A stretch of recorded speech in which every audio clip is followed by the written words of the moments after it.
అండి, నమస్తే. Welcome to Suman TV. గత 2 సంవత్సరాల నుండి ఎవరైతే ఈ మనీషా అనే అమ్మాయి తర్వాత రవీందర్ రెడ్డి అని ఓడిసి మండలం వీరభూపనపల్లిలో వీళ్ళిద్దరూ ఇష్టపడ్డారు. అయితే ఇదే పరిచయంతో వాళ్ళు గత 4 నెలల కిందట వీళ్ళు పెళ్లి చేసుకోవడం జరిగింది. అయితే ఇదే పెళ్లి కాస్త పెద్దల పంచాయతీ వరకు స్టేషన్ వరకు వెళ్ళింది. అది ఇష్టపడిన తర్వాత పెళ్లి అయిన తర్వాత నాకు అవసరం లేదు, నువ్వు ఇంటికి వెళ్ళిపో అని చెప్పేసి ఆయన ఇంట్లో నుండి పంపించడం జరిగింది. అయితే అదే క్షాణికావేశంలో అమ్మాయి ఈ ఇష్టపడిన అతను వద్దు అనడం, ఇక్కడ కుటుంబం నుండి దూరం అవడంతో మనస్తాపంతో అక్కడ జీవితం విరక్తి చెందేసి అమ్మాయి చనిపోవడానికి కూడా ప్రయత్నం జరిగింది. అయితే ఈ విషయాన్ని మన సుమన్ టీవీ ద్వారా సంప్రదించింది. మరిన్ని వివరాలు మన అమ్మాయి మనీషా దగ్గర తెలుసుకుందాం. సార్, నా పేరు మనీషా, మాది వీరభువనపల్లి ఓడిసి మండలము. నేను మా ఊరికి చెందిన ఈశ్వర్ రెడ్డి సరస్వతి అనే వాళ్ళ అబ్బాయిని ప్రేమించాను సార్ 2 సంవత్సరాల నుంచి. ఈ మధ్యనే ఒక 4 months బ్యాక్ మాకు మ్యారేజ్ అయింది. మ్యారేజ్ అయిన తర్వాత ఇలాగే ఇట్లా మా ఇద్దరికి థ్రెడ్ ఉందని చెప్పేసి మేము ఎస్పీ ఆఫీస్ లో ఇద్దరం కంప్లైంట్ ఇచ్చాము. కంప్లైంట్ ఇచ్చిన తర్వాత నల్లమాడ పోలీస్ స్టేషన్ లో మాది పంచాయతీ జరిగింది సార్. పంచాయతీ జరిగిన తర్వాత వాళ్ళ తల్లిదండ్రులు వాళ్ళ కొడుక్కి ఆస్తికి మాకు ఏం సంబంధం లేదన్నట్టు మొత్తం అన్ని రాపించుకున్నారు. మొత్తం ఒక రోజు వెళ్ళి మేము అందరం రిజిస్టర్ చేసి ఇచ్చేసాం సార్. దాని తర్వాత మళ్ళీ వచ్చేసి ఒక 3 నెలల కిందట వచ్చేసి వాళ్ళ తల్లిదండ్రులు ఫోన్ చేసి ఇలా పిలుస్తున్నారు అని చెప్పేసి జేసీపీ వర్క్ చేసే దగ్గర తను చెప్పేసి వెళ్ళాడు సార్. నేను చెప్పిన తర్వాత మా ఎస్ఐకి కాల్ చేశాను. సార్ ఇలాంటి ప్రాబ్లం ఉంది సార్ నాకేం కాల్ చేశాను.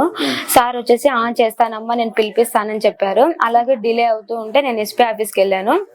ఎస్పీ ఆఫీస్ లో డిఎస్పీ మేడం తో మాట్లాడాను. డిఎస్పీ మేడం వచ్చేసి నల్లమాడ సిఐ సార్కి రాసి ఇచ్చారు. నల్లమాడ సిఐ సార్ వచ్చేసి సరే అమ్మా నేను మాట్లాడతాను, నేను వాళ్ళని కన్సల్ట్ అవుతానని చెప్పారు. కన్సల్ట్ అయిన తర్వాత కూడా సారు నల్లమాడ స్టేషన్ లో జరగాల్సిన పంచాయతీని మళ్ళీ మా ఊరికి ఓడిస్కి తీసుకెళ్లారు సార్. అక్కడ వాళ్ళు ఏం స్పందించడం లేదు. బయట నుంచి కూడా నాకు చాలా ప్రెజర్స్ వచ్చాయి సార్. ఇలా డబ్బులు ఇచ్చేస్తాము, అది ఇది డబ్బులు కట్టిస్తాము, అది ఇది ఇలా బయట నుంచి చాలా ప్రెజర్ వచ్చింది సార్.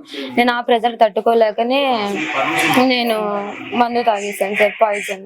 అంటే మీరు స్టేషన్ లో కంప్లైంట్ ఇచ్చారు ఫస్ట్ ముందు, అంటే మీరు పెళ్లి చేసుకునే ముందు స్టేషన్ లో కంప్లైంట్ ఇచ్చారు? అవును సార్, మేము పెళ్లి చేసుకున్న తర్వాత మాకు ఇద్దరికి థ్రెడ్ ఉందని చెప్పేసి మేమిద్దరం కంప్లైంట్ ఇచ్చాము. ఇద్దరం ఎస్పీ ఆఫీస్కి వెళ్ళాము, ఇద్దరం కంప్లైంట్ ఇచ్చాం సార్. కంప్లైంట్ ఇచ్చిన తర్వాతే మళ్ళీ మా పంచాయతీ జరిగింది సార్.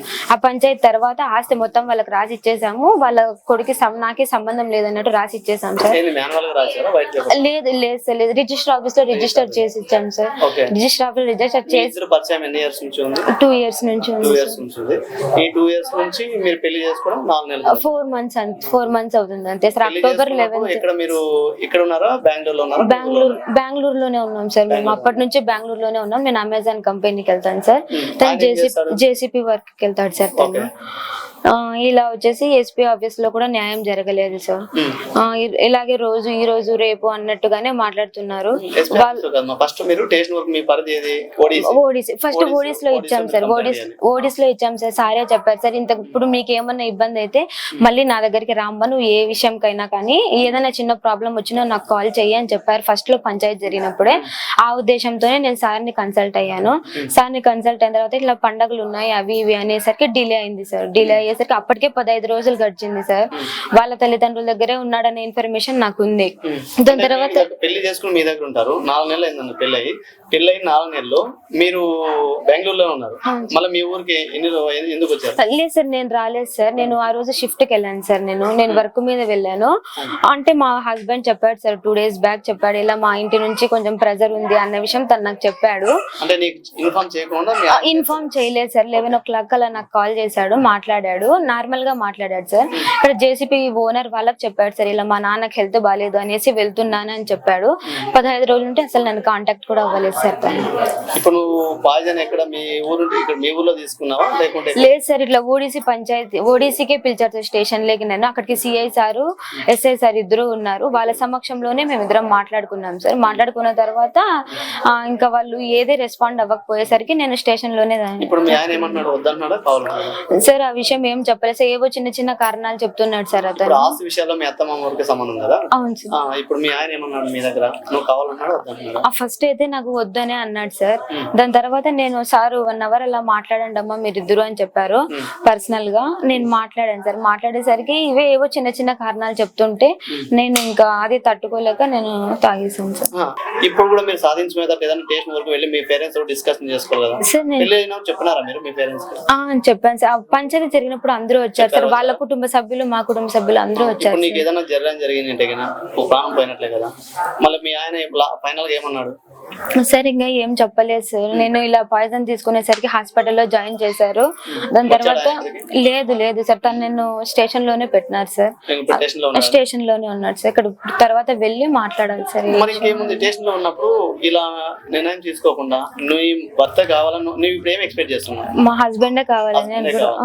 ఓకే, నీకు మీ హస్బెండే కావాలి, వేరే అయితే వేరే వాళ్ళ ఆస్తులతో కానీ వాళ్ళ పేరెంట్స్ తో కానీ నాకు ఏం అవసరం లేదు. అప్పుడు ఏ విధంగా మేము ఇష్టపడి వెళ్ళినాము, ఇప్పుడు కూడా అప్పుడు ఏ మాట మీద ఉన్నాను, ఇప్పుడు కూడా అదే మాట మీదనే ఉన్నాను సార్. వాళ్ళ ఆస్తులకు సంబంధించి నాకు ఏం అవసరం లేదు, తను ఒక్కడు వస్తే చాలా అంతే.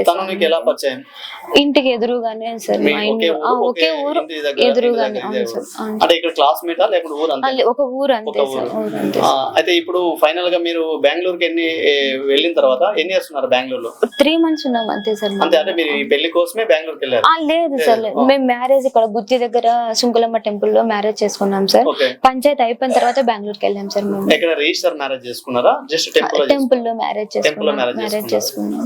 మ్యారేజ్ చేసుకున్నాడు. మీ పేరెంట్స్ వాళ్ళ పేరెంట్స్ ఎవరు లేదు సార్, మేమిద్దరం.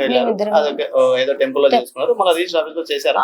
లేదు సార్, ఇంకా చేయలేదు సార్. అంటే మేము ఈ మధ్య ఈ గ్యాప్ లోనే మేము ఇక్కడ పంచాయతీ జరిగిన వెంటనే మేము ఫస్ట్ థ్రెడ్ ఉందని చెప్పేసి ఇంకా వాళ్ళు ఇట్లా పిలుచుకుంటాం అంటుంటే మేము భయపడే వెళ్ళిపోయాం సార్ ఇక్కడ నుంచి. ఫస్ట్ గోరంట్లకి వెళ్ళాము. అక్కడ వచ్చేసి వాళ్ళ పేరెంట్స్ ఇట్లా సతాయిస్తున్నారు, ఇలా మారప్ప అనే వ్యక్తి ఇట్లా మమ్మల్ని పట్టుకోవాలని చూస్తున్నాడు అని ఈ వార్తలన్నీ వచ్చాయి సార్. ఈ వార్తలన్నీ వచ్చిన తర్వాత మేము మా హస్బెండ్ భయపడి వద్దు ఇక్కడ వద్దు, బెంగళూరుకి వెళ్దాము, బెంగళూరులో అయితే సెటిల్ అవుతామని చెప్పేసి బెంగళూరు తెచ్చుకెళ్ళినాడు సార్. 4 నెలల క్రితం పెళ్లి చేసుకున్నారు. పెళ్లి చేసుకున్న తర్వాత ఎక్కడ పోయింది అమ్మాయి అట్లా ఎట్లా మేము వెతికినాం సార్. వెతికితే మా ఇంటి ముందు అబ్బాయిని పెళ్లి చేసుకుని వచ్చి మాకు తెలియదు. మళ్ళీ తెలిసిన తర్వాత ఎందుకు పెళ్లి చేసుకున్నా అంటే మా అమ్మాయిని అడిగినాం. అడిగితే మేము ప్రేమించుకుని పెళ్లి చేసుకున్నాము, మేము ఇద్దరం ఇష్టపడినామన్నారు సార్. మళ్ళీ ఆడ ఎస్పీ ఆఫీస్కి ఆడుకుపోయినారు. మళ్ళీ ఓడిస్లోకి వచ్చినారు సార్ వీళ్ళంతా. వస్తే మేము కూడా పోయినాం వాటికి, ఎందుకు చేసిన ఇట్లా అని. వాళ్ళని అంటే వీళ్ళు ఈ పాప మా పాపను అడిగినాము. అడిగితే నేను ఇష్టపడి వినాను, నా ఇష్టం అనింది. సరే నేను ఇష్టం కదమ్మా చేసుకున్నాం సంతోషం, వెళ్ళిపో మా దగ్గర రాదు అని చెప్పేసి చెప్పేస్తారు. చెప్తే సరే అని చెప్పేసి నేను మా నుంచి ఆమె ప్రమాదం ఉందని చెప్పి రాపించుకున్నారు సార్. రాపించుకున్న మాత్రం సంతకాలు చేయించుకొని వెళ్ళిపోయినారు. ఇద్దరు పోయినారు. వాళ్ళ తరఫు నుంచి ఆ పిల్లడు రాపించారు, ఏమో రాపించుకుంది. ఇద్దరు వెళ్ళిపోయినారు సార్. వెళ్ళిపోయినా ఇస్పీట్ అయింది సార్. కూడా ఇస్పీట్ అయిన తర్వాత ఒక 4 నెలలు అయిపోయింది సార్. 4 నెలలు అయిపోయిన తర్వాత మొన్న అంత 20 జనవరి నెలలోనే 6వ తేదీ నా వద్దు ఫోన్ చేశాను సార్. నేనే ఫోన్ చేసి ఇట్లా రాలేదంటే ఎక్కడ పోయినమ్మా అంటే ఏమో తెలియదు అనింది. మళ్ళీ అప్పటి నుంచి ఓడిసి సార్ ఫోన్ చేసి సార్. ఫోన్ చేసి సార్ ఇట్లా కనిపించలేదంటే సర్లే నేను పిల్లపిస్తాను. 1-2 రోజులు దగ్గర పండగ వచ్చే వరకు ఆ బాబు నిలబెట్టినాడు సార్. అట్లా ఈ పొద్దు రేపు సరే నీ బాబు కోపి చచ్చిపోయింది సార్. సరే అని చెప్పేసి వాటికి నల్లమాడ పుట్టపడి సార్. కంప్లైంట్ ఇచ్చింది. కంప్లైంట్ ఇస్తే ఆ సార్ వచ్చి నల్లమాడ రాసిచ్చినారు. ఇంకా ఆడిపోయినాం సార్. ఆడిపోయేసరికి ఆ సార్ వచ్చి ఓడిసి పిలుచుకొని వచ్చారు. మళ్ళీ ఈ విషయం అంతా ఓడిసిలో జరిగింది సార్. దీనికి వచ్చింది ముఖ్యమైన కారణం వచ్చి మారప్ప అనే అతను, ఎవరు రామ్మోహన్ రెడ్డి, భాస్కర్ రెడ్డి, ఇంకా వాళ్ళ అంతే సార్. పెద్ద మనుషుల్లో అడ్డపడుతుంది వాళ్ళు సార్. రామ్మోహన్ రెడ్డి మీకు జరిగినప్పుడు మీరు మీ కూతురు పిలుచుకొని స్టేషన్ దగ్గర వెళ్ళారా? ఏమని పిలుచుకోండి సార్. ఇప్పుడు అప్పుడు మీరు జరిగినప్పుడు పంచాయతీ పెట్టినప్పుడు అప్పుడు పంచాయతీలో కాకుండా స్టేషన్ లో ఏమైనా కంప్లైంట్ ఇచ్చారా ఇలా జరిగింది? లేదు సార్. అది ఇవ్వాలి కదా, కంప్లైంట్ ఇవ్వాలి కదా. కంప్లైంట్ ఇవ్వాలంటే మాకు తెలియదు కదా సార్. వాళ్ళు వాడినారు ఏమని. నా అమ్మాయిని అడిగితే ఏమనింది అమ్మాయి వాళ్ళ ఇంటికే పిలిచిపోయినారు అని చెప్పి సార్. ఏమని పోయినాడేమో అట్లా అనుకున్నాను సార్. వచ్చేస్తాడు కదండి, వస్తాడు ఊరిపై రాకుండా చెప్పినాడు సార్. మళ్ళా వాళ్ళ వీళ్ళు కనుక్కుంటే రామన్నాడు అది ఇది అంటే ఇంకా ఆయమ్మని పిలుచుకొని పోతే ఓడిస్లోకి రమ్మన్నాడు సార్. మళ్ళీ ఆడి నుంచి నల్లమాడి నుంచి ఓడిసి రప్పించినారు సార్. రప్పించి ఆడికి రాని ఇంకా అబ్బాయి ఏమన్నాడు ఈ అమ్మాయి ఏం మాట్లాడి తెలియదు మాకు. 2 రూమ్ లో మాట్లాడినాడు సార్. మాట్లాడిన తర్వాత ఆమె పాయిజన్ తీసేసుకుంది. గత 2 సంవత్సరాల క్రితం ఓడిసి మండలం వీరఓబనపల్లి ఈశ్వరెడ్డి, సన్ ఆఫ్ ఈశ్వరెడ్డి, రవీందర్ రెడ్డి, మహేందర్ రెడ్డి అనే అతను వాళ్ళ గ్రామంలో అదే గ్రామానికి చెందిన మనీష అనే అమ్మాయి ఇద్దరు ఒక 2 సంవత్సరాల నుండి ఇష్టపడడం జరిగింది. అదే వాళ్ళ పరిచయాన్ని కాస్త పెళ్లి దాకా వెళ్ళింది. పెళ్లి జరిగిన 4 నెలల్లోనే ఆ అబ్బాయి ఎవరైతే ఇష్టపడి చేసుకున్నాడో మహేందర్ రెడ్డి, ఈశ్వర్ రెడ్డి కొడుకు మహేందర్ రెడ్డి నాకు అవసరం లేదని తనను విడిపించుకోవాలని చెప్పేసి పెళ్లి పంచాయతీల వరకు వెళ్ళింది. అదే పంచాయతీని గ్రామ పెద్దలు పంచాయతీ చేసి ఈ అమ్మాయిని నాకు అవసరం లేదు అని తీర్పు చెప్పడంతో అమ్మాయి మనస్తాపం చెంది ఈరోజు అమ్మాయి పురుగుల మందు ఆగి హాస్పిటల్లో అడ్మిట్ అవ్వడం జరిగింది. అయితే దీని నుంచి ఆ అమ్మాయి గత 3 రోజుల కిందట స్టేషన్ వరకు వెళ్ళింది. అక్కడ నుండి మరి స్టేషన్లో అబ్బాయిని అరెస్ట్ చేయడం జరిగింది. అయితే అమ్మాయి నాకు కేవలం నా భర్త మాత్రమే కావాలి, నాకు ఎటువంటి డబ్బు ఏమి వద్దు, నాకు కేవలం నా హస్బెండ్ మాత్రమే కావాలని చెప్పేసి వేడుకోవడం జరిగింది. ఇదే సమస్యని మన సుమన్ టీవీ ద్వారా తెలియజేయడం జరిగింది.